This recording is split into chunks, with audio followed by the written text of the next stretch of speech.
شوف شايفه والله تصلحها والله تصلحها والله.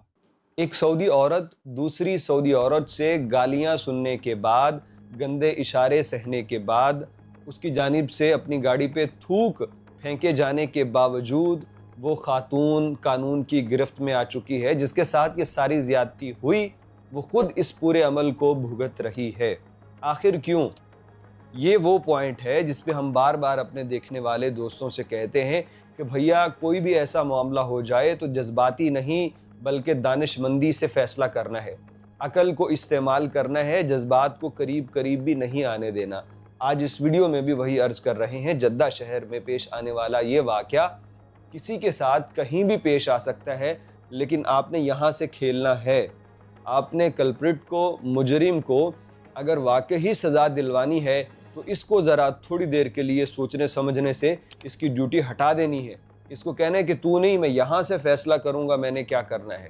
ذرا یہ ویڈیو دیکھ لیجئے پھر آپ کو تفصیلات بھی بتاتے ہیں. دي ما ادري ايش وتقول له صورني. شوف شايفه وتجي هنا عند القزاز وتقفل على خالد. شايفه؟ قال لا مريضه قبل بيتوتي. خليها يمي خليها والله تصلحها والله تصلحها والله تصلحها والله. لا خليها يا امي خليها تنزل السيارة ولا شيء. شايفه جدہ کی کسی سڑک پہ ان دونوں گاڑیوں کے درمیان کوئی تلخی ہو گئی. اب تلخی ہو جانے کے بعد رپورٹ تو یہ بھی کیا جا رہا ہے کہ یہ خاتون جو آگے گاڑی ہے جس کی، یہ راستہ نہیں دے رہی تھی اور اس نے گاڑی کھڑی کر رکھی تھی. اور اب اس کے بعد ان دونوں کی لڑائی ہے. پچھلی گاڑی والی نے، خاتون نے ویڈیو بنانی شروع کر دی ہے اور یہ آگے جو گاڑی ہے وہ خاتون نکلتی ہے اور گندے اشارے کیے، اس پہ تھوک پھینکی، اس کو گالیاں دی اور وہ سب کچھ اسے وہ کر رہی تھی جو جرم ہے. کسی کو ایک گندا اشارہ کر دینا اس پہ بھی 2 سال قید ہے، کسی پہ تھوک پھینکنا یہ بھی جرم ہے، گالی دینا یہ بھی جرم ہے، نازیبا اشارے کرنا یہ سارے جرائم ہیں، سڑک کو بند کرنا.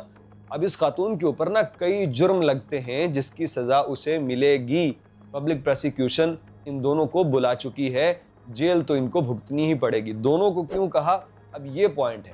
دیکھیے نظر آ رہا ہے کہ خاتون نے بالکل غلط کیا، زیادتی کر دی، لیکن اس سے کیا غلطی ہوئی کہ اس نے اس تمام زیادتی کے جو واقعات تھے اس کو ریکارڈ کرنے کے بعد سوشل میڈیا پہ پبلش کر دیا. یہ وہ غلطی ہے جس میں یہ 2 طرح سے پھنس جائے گی یہ خاتون جس کے ساتھ زیادتی ہوئی. ایک یہ کہ سعودی عرب کے سائبر لا کو توڑا ہے.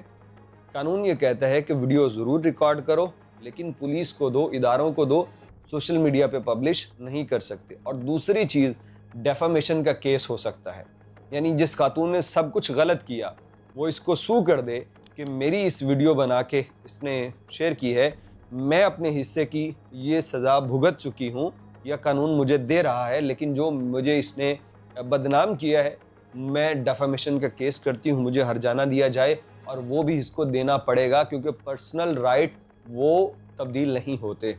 تو بھائی پورے کھیل میں ہوا کیا کہ خاتون کر رہی تھی جذباتی حرکتیں اور دوسری نے دانش مندی سے ویڈیو تو بنائی لیکن آخر میں وہ بھی جذبات میں بہہ گئی اور اس نے پوسٹ کر دی کہ اب اس کی بدنامی کرتی ہوں، لیکن اب خود اسی چنگل میں پھنس گئی. یعنی اس کا پورا رائٹ اسٹیبلش ہو چکا تھا، پورا حق بن چکا تھا اور یہ اس کا ہاتھ اوپر تھا، اس کی گردن پہ تھا قانونی طور پہ، لیکن اب ایک غلطی کی وجہ سے یہ خود مائنس میں چلی گئی ہے. اب اس کو اپنے حقوق بھی معاف کرنے پڑیں گے، اس کو سب صلح صفائی کرنی پڑے گی کہ میں اس چنگل سے نکل جاؤں، ڈیفامیشن کے کیس سے اور سائبر لا کو توڑنے کے کیس سے. لہذا کہیں اگر ایسا کہیں ہو جائے تو عقل سے کام لیجئے گا، اس خاتون جیسی کوئی غلطی مت کر لیجئے گا.